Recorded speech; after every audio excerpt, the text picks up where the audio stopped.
ನಮಸ್ತೆ ಫ್ರೆಂಡ್ಸ್, ರಾಜ್ ಜಾಬ್ಸ್ಗೆ ಸ್ವಾಗತ. Friends, military engineering ಸೇವೆಗಳಿಂದ ಒಂದು ನೇಮಕಾತಿಯ ಹೊಸ ಅಧಿಸೂಚನೆ ಬಿಡುಗಡೆಯಾಗಿದೆ ನೋಡಿ. ಬೋತ್ ಮೇಲ್ ಆ್ಯಂಡ್ ಫಿಮೇಲ್, ಪುರುಷ ಮತ್ತು ಮಹಿಳಾ ಅಭ್ಯರ್ಥಿಗಳು ಅರ್ಜಿಗಳನ್ನು ಸಲ್ಲಿಸಬಹುದು. ಹಾಗೆ ಗ್ರೂಪ್ ಸಿ ಉದ್ಯೋಗಗಳಾಗಿರ್ತವೆ. ಆಯ್ಕೆಯಾದಂಥ ಅಭ್ಯರ್ಥಿಗಳಿಗೆ ಬೆಂಗಳೂರು ಮತ್ತು ಹಾಗೆ ಆಲ್ ಓವರ್ ಇಂಡಿಯಾದಲ್ಲಿ ಜಾಬ್ಸ್ ಇರುತ್ತೆ. ಬನ್ನಿ ಇದರ ಬಗ್ಗೆ ಒಂದೊಂದಾಗಿ ಮಾಹಿತಿಯನ್ನು ತಿಳಿಸ್ಕೊಡ್ತೀನಿ. ಹಾಗೆ ಕಾಯಂ ಉದ್ಯೋಗಗಳಾಗಿರ್ತವೆ. MES ಖಾಲಿ ಉದ್ಯೋಗಗಳು ನೋಡಿ ಸಂಪೂರ್ಣವಾಗಿ ಗೌರ್ಮೆಂಟ್ ಹುದ್ದೆಗಳಾಗಿರ್ತವೆ, ಸರ್ಕಾರದ ಉದ್ಯೋಗಗಳಾಗಿರ್ತವೆ. ಹಾಗೇನ ಪೇ ಸ್ಕೇಲನ್ನು ನೋಡೋದಾದರೆ 56,000ದಿಂದ 1,77,000 ಪರ್ ಮಂತ್ ಸ್ಯಾಲ್ರಿ ಆಗಿರುತ್ತೆ. ಜಾಬ್ ಲೊಕೇಶನ್ನು ಬೆಂಗಳೂರು ಸೇರಿ ಭಾರತಾದ್ಯಂತ ಇರುತ್ತೆ. ಆನಂತರ ಅನ್ವಯಿಸುವ ವಿಧಾನವನ್ನು ನೋಡಿ, ಆನ್ಲೈನ್ ಮೂಲಕ ಅಫಿಷಿಯಲ್ ವೆಬ್ಸೈಟ್ಗೆ ಹೋಗಿ ನೀವು ಅರ್ಜಿಗಳನ್ನು ಸಲ್ಲಿಸಬೇಕಾಗುತ್ತೆ. ಹಾಗೇನ ಪೋಸ್ಟ್ ಸಂಖ್ಯೆಗಳನ್ನು ನೋಡೋದಾದರೆ 6,670 ಬೃಹತ್ ಉದ್ಯೋಗಗಳಿಗೆ ನೇಮಕಾತಿ ಇರುತ್ತೆ. ಇನ್ನು ಪೋಸ್ಟ್ ಹೆಸರು ಗ್ರೂಪ್ ಸಿ ಉದ್ಯೋಗಗಳಾಗಿರ್ತವೆ. ಬಿಲ್ ಕಲೆಕ್ಟರ್ ಹುದ್ದೆಗಳಿಗೆ ನೇಮಕಾತಿಯ ಹೊಸ ಅಧಿಸೂಚನೆ ಬಿಡುಗಡೆಯಾಗಿದೆ ನೋಡಿ. ಹಾಗೆ ಇನ್ನೂ ಹಲವು ಉದ್ಯೋಗಗಳಾಗಿರ್ತವೆ. ಅನ್ವಯಿಸುವ ಮೋಡು ಆನ್ಲೈನ್ ಮೂಲಕ. ಉದ್ಯೋಗ ಸ್ಥಳ ಬೆಂಗಳೂರು ಮತ್ತು ಭಾರತಾದ್ಯಂತ ಇರುತ್ತೆ. ಫ್ರೆಂಡ್ಸ್, ಉದ್ಯೋಗ ಸ್ಥಳ ಪರೀಕ್ಷಾ ಕೇಂದ್ರ ನೋಡಿ, ಇಲ್ಲಿ ಕರ್ನಾಟಕದಿಂದ ಅಪ್ಲೈ ಮಾಡುವಂಥವರಿಗೆ ಬೆಂಗಳೂರಿಗೆ ಪರೀಕ್ಷಾ ಕೇಂದ್ರ ಬರುತ್ತೆ. ಹಾಗೆ ಇನ್ನು ಯಾರು ಅರ್ಜಿ ಸಲ್ಲಿಸಬಹುದು ಅಂತ ನೋಡೋದಾದರೆ ಅಖಿಲ ಭಾರತದಿಂದ ಗಂಡು ಮತ್ತು ಹೆಣ್ಣು ಯಾರು ಬೇಕಾದರೂ ಅರ್ಜಿಗಳನ್ನು ಸಲ್ಲಿಸಬಹುದು. ಇನ್ನು ಪೇ ಸ್ಕೇಲ್ ನೋಡಿ 35,000ದಿಂದ 1,11,000 ಪರ್ ಮಂತ್ ಸ್ಯಾಲ್ರಿ ಆಗಿರುತ್ತೆ. ಇನ್ನು ಅರ್ಜಿ ಶುಲ್ಕವನ್ನು ನೋಡೋದಾದರೆ UR ಸಾಮಾನ್ಯ OBC ಅಭ್ಯರ್ಥಿಗಳಿಗೆ ಇಲ್ಲಿ ನೋಡಿ 100 ರೂಪಾಯಿ ಇದ್ದರೆ, SC/ST ಮಹಿಳಾ ಅಭ್ಯರ್ಥಿಗಳಿಗೆ ಯಾವುದೇ ರೀತಿಯ ಒಂದು ಅರ್ಜಿ ಶುಲ್ಕ ಇರುವುದಿಲ್ಲ. ಈ ಒಂದು ಅರ್ಜಿ ಶುಲ್ಕನ್ನು debit card, credit card, net banking ಅಥವಾ ಬ್ಯಾಂಕ್ ಚಲಾನ್ ಮೂಲಕ ಕೂಡ ನೀವು ಪಾವತಿಯನ್ನು ಮಾಡಬಹುದು. ಹಾಗೇನ ವಯೋಮಿತಿಯನ್ನು ನೋಡೋದಾದರೆ 18 ವರ್ಷದಿಂದ 25 ವರ್ಷದ ಒಳಗಿನವರು ಅರ್ಜಿಗಳನ್ನು ಸಲ್ಲಿಸಬಹುದಾಗಿರುತ್ತೆ. OBC ಅಭ್ಯರ್ಥಿಗಳಿಗೆ 18ರಿಂದ 28 ವರ್ಷ ಇದ್ದರೆ, SC/ST ಅಭ್ಯರ್ಥಿಗಳಿಗೆ 18ರಿಂದ 27 ವರ್ಷ ಇರುತ್ತೆ.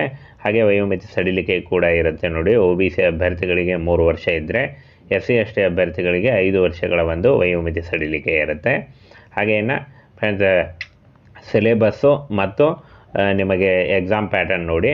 ಜನರಲ್ ಇಂಟೆಲಿಜೆನ್ಸ್ 25 ಮಾರ್ಕ್ಸ್ ಇರುತ್ತೆ, 25 ಗುರುತುಗಳು. ಹಾಗೆ ಸಂಖ್ಯಾತ್ಮಕ ಯೋಗ್ಯತೆ 25 ಮಾರ್ಕ್ಸು, 25 ಒಂದು ಅಂಕಗಳು ಇರ್ತವೆ. ಹಾಗೆ ಸಾಮಾನ್ಯ ಇಂಗ್ಲೀಷ್ ಮತ್ತು ಸಾಮಾನ್ಯ ಅರಿವು 25 ಮಾರ್ಕ್ಸ್ ಇರುತ್ತೆ. ವಿಶೇಷ ವಿಷಯಗಳು ನೋಡಿ 25 ಮಾರ್ಕ್ಸು, ಹಾಗೆ 50 ಅಂಕಗಳ ಗುರುತುಗಳು ಇರ್ತವೆ. ಹಾಗೆ ನೆಗೆಟಿವ್ ಮಾರ್ಕ್ಸ್ ಕೂಡ ಇರುತ್ತೆ. 120 ನಿಮಿಷದ ಒಳಗಾಗಿ ನೀವು ಬರಿಬೇಕಾಗತ್ತೆ.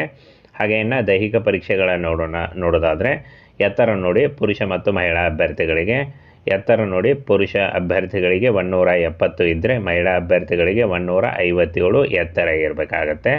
ಹಾಗೆ ಒಂದು ದೈಹಿಕ ಪರೀಕ್ಷೆಯಲ್ಲಿ ರನ್ನಿಂಗ್ ಪರೀಕ್ಷೆಯನ್ನು ನೋಡೋದಾದರೆ 5 ನಿಮಿಷಗಳಲ್ಲಿ 24 ನಿಮಿಷಗಳಲ್ಲಿ 5 ಕಿಲೋಮೀಟರ್ ಓಟ ಅಂತ ಕೊಟ್ಟಿದ್ದಾರೆ ನೋಡಿ. 24 ನಿಮಿಷಗಳಲ್ಲಿ 5 ಕಿಲೋಮೀಟರ್ನ ಓಟ ಇರುತ್ತೆ. ಹಾಗೆ ಮಹಿಳಾ ಅಭ್ಯರ್ಥಿಗಳಿಗೆ 8 ನಿಮಿಷಗಳಲ್ಲಿ 1.6 ಕಿಲೋಮೀಟರ್ ಓಟ ಇರುತ್ತೆ. ಇನ್ನು ಫ್ರೆಂಡ್ಸ್, ಅರ್ಜಿ ಸಲ್ಲಿಸುವಾಗ ಬೇಕಾದಂಥ ಡಾಕ್ಯುಮೆಂಟ್ಸ್ಗಳನ್ನ ನೋಡೋದಾದರೆ ಫೋಟೋ ಮತ್ತು ಒಂದು ಲೈಟ್ ಬ್ಯಾಕ್ಗ್ರೌಂಡ್ ಇರುವಂಥ ಬ್ಲೂ ಕಲರ್ ಲೈಟ್ ಬ್ಯಾಕ್ಗ್ರೌಂಡ್ ಇರುವಂಥ ಫೋಟೋ ಬೇಕಾಗುತ್ತೆ. 8ನೇ ತರಗತಿ ಅಥವಾ 10ನೇ ತರಗತಿ ಪಾಸಾದಂಥ ಒಂದು ಸರ್ಟಿಫಿಕೇಟು, ಹಾಗೆ ನಿವಾಸ ಪ್ರಮಾಣ ಪತ್ರ, ರೆಸಿಡೆನ್ಷಿಯಲ್ ಸರ್ಟಿಫಿಕೇಟು, ಹಾಗೆ ಜಾತಿ ಪ್ರಮಾಣ ಪತ್ರ ಮತ್ತು ಆಧಾರ್ ಕಾರ್ಡು. ಇದು ಇಲ್ಲಿ ನೋಡಿ, ನಿವಾಸ ಪ್ರಮಾಣ ಪತ್ರ ಇದೇನು ಕಂಪಲ್ಸರಿ ಇಲ್ಲ. ಆಧಾರ್ ಕಾರ್ಡ್ ಇದ್ದರೆ ಇದ್ರ ಮೇಲೇನೂ ಕೂಡ ಅರ್ಜಿಗಳನ್ನು ಸಲ್ಲಿಸಬಹುದು. ಜಸ್ಟ್ ಒಂದು ID ವೆರಿಫಿಕೇಷನ್ಗೋಸ್ಕರ ಇರುತ್ತೆ. ಆನಂತರ ಫ್ರೆಂಡ್ಸ್, ಇಲ್ಲಿ ನೋಡಿ ಆಯ್ಕೆ ಪ್ರಕ್ರಿಯೆ, ದೈಹಿಕ ಪರೀಕ್ಷೆಗಳು, ಹಾಗೆ ಲಿಖಿತ ಪರೀಕ್ಷೆ, ಡಾಕ್ಯುಮೆಂಟ್ ಪರಿಶೀಲನೆ ಹಾಗೂ ಅಂತಿಮ ಅರ್ಹತೆ ಮೂಲಕ ಆಯ್ಕೆ ಮಾಡಿಕೊಳ್ಳಲಾಗುತ್ತೆ. ಇನ್ನು ಒಂದು ಶೈಕ್ಷಣಿಕ ಅರ್ಹತೆ ನೋಡಿ, SLC, PUC, ಪದವಿ, ಎನಿ ಡಿಗ್ರಿ ಮಾಡಿದಂಥ ಅಭ್ಯರ್ಥಿಗಳು ಕೂಡ ಅರ್ಜಿಗಳನ್ನು ಸಲ್ಲಿಸಬಹುದಾಗಿರುತ್ತೆ.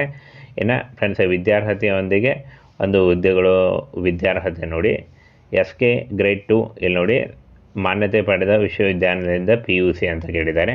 ಹಾಗೆ ಸ್ಟೆನೋಗ್ರಾಫರ್ ಗ್ರೇಡ್ 2 12ನೇ ತರಗತಿ ಅಂತ ಕೇಳಿದ್ದಾರೆ ನೋಡಿ. ಹಿಂದಿ ಅಥವಾ ಇಂಗ್ಲೀಷ್ ಭಾಷೆಯಲ್ಲಿ ಒಂದು ನಿಮಗೆ ಟೈಪಿಂಗ್ನಲ್ಲಿ ಗೊತ್ತಿರಬೇಕು ಅಂತ ಹೇಳಿದ್ದಾರೆ.